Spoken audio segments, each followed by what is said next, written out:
Kepada semua calon SPM Batch 08, ingat SPM ini bukan pengakhiran tapi sebenarnya adalah permulaan untuk awak mula hidup selepas SPM.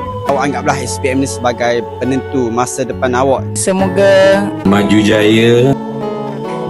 Perjuangan kamu dalam pendidikan selama 11 tahun bakal diuji. Buat yang terbaik, yakin pada diri, anda pasti boleh. Usaha, campur doa, campur tawakal, akhirnya Hasil dan redha. Cikgu tahu awak seorang yang cukup bersedia dan cukup gigih.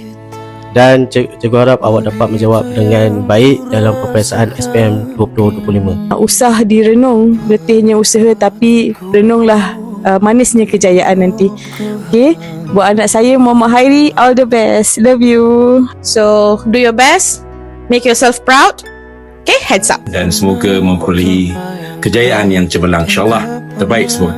Didoakan yang terbaik, buat sehabis baik dan cemerlang dunia akhirat. Especially untuk saya punya murid-murid SRT, good luck.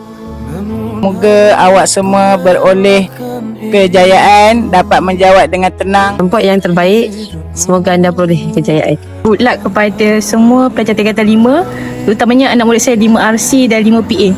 Okay, good luck untuk paper perniagaan. Do the best, be the best and good luck.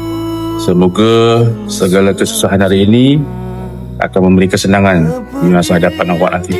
Semoga kejayaan mengiringi kamu semua.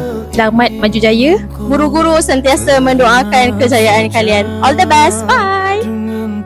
Good luck SPM and all the best. Jawab seperti skema selamat berjaya.